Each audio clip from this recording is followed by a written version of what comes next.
أيتها السيدات أيها السادة، أنا داخلين في حيط، اقتصادنا مشى ما يرجعك على الحيط. لا تفضل.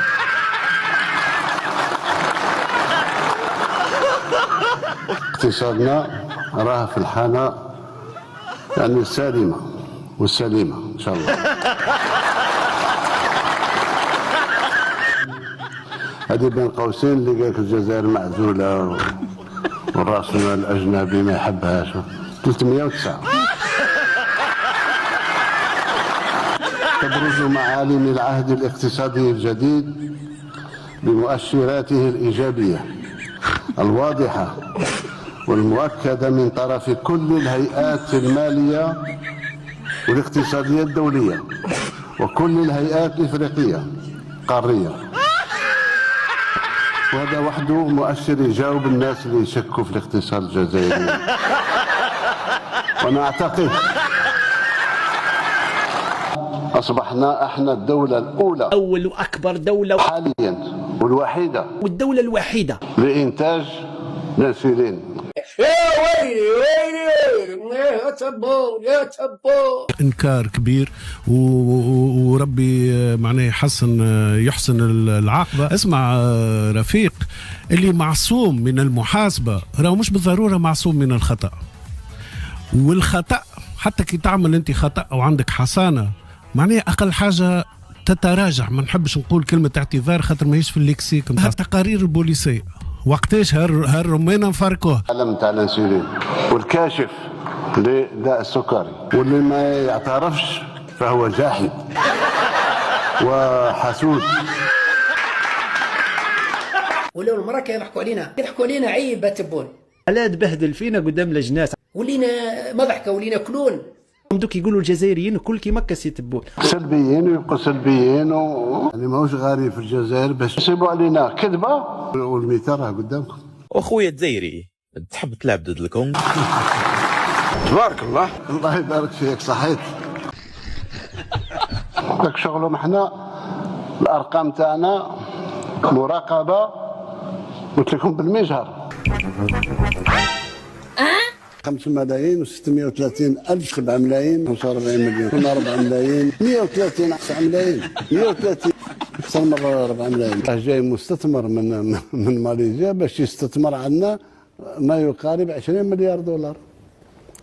في أي مجال سيد رئيس؟ الصناعة. العربي عاود نضلق طلع. واو على شوها المهم تيناري على شوها. فين ما مشاو مشوهين هاد المساخط، هاد الكراغله، هاد الجزائريين فين ما مشاو مشوهين. في مباراة غينا الاستواء الى اخره. شوف كما تشوف في الفيديو الطاقم التقني ديال المنتخب ديالهم شفر جوج كواري تيسحب راسو لاعب مع في الراقيه داك الملعب العشوائي ولا ما عرفش ان مولاي الحسن راه فيه اكثر من 600 كاميرا كلشي مشدود. جوج كواري صاحبي، لا جوج كواري وبخاتك الكاف ورجعتيهم وتشوهتي. علاش تحط راسك في هاد المواقف البايخه؟ حشومه صاحبي.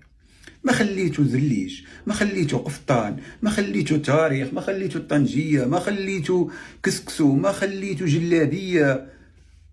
ولكن هذا هو اللي ما عندوش تاريخ. كلشي شفرتوها صاحبي. بقاو لكم جوج كواري شوهتو روسكم في افريقيا كامل على جوج كواري. علاش اصاحبي علاش؟ لكن مولفين هادشي راه فيهم من الصغر، هادشي فيهم مبادئ ديالو هي هادي. علاش؟ الله يستر الله يستر وصافي. نهار يساليو هاد الكان الا ما لقاوهم غاديين بشي بحسان جارينها ولا بحال والو يشفروها صاحبي. هما راه مكه وشفروها.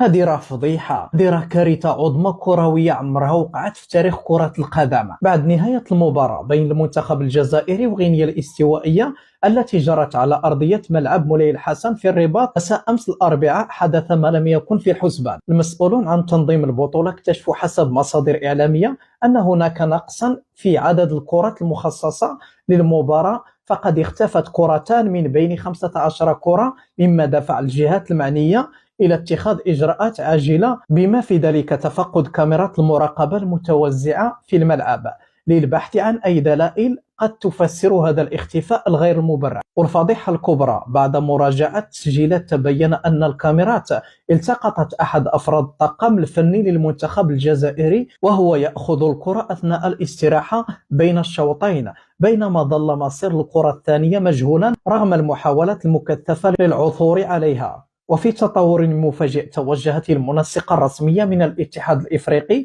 لكرة القدم إلى غرفة ملابس المنتخب الجزائري لتسأل عن الواقعة، وعلى الرغم من محاولة الإنكار من قبل الطاقم الجزائري إلا أن إصرار المسؤول على وجود فيديو يثبت الواقعة جعلهم يعترفون في النهاية، ما أدى إلى إعادة الكرة المحتجزة في أسرع وقت. دخلنا لكم بوجه الله، هذا منتخب جاي يسرق كرة القدم، هادو راه غيسرقوا اي حاجه، غيسرقوا الفوطات في لوطيلات الى لقاوهم، راه هادو غادي يسرقوا كنينيكس، هادو راه غيسرقوا اي حاجه، الصابون يسرقوه الى لقاوه في الطواليت.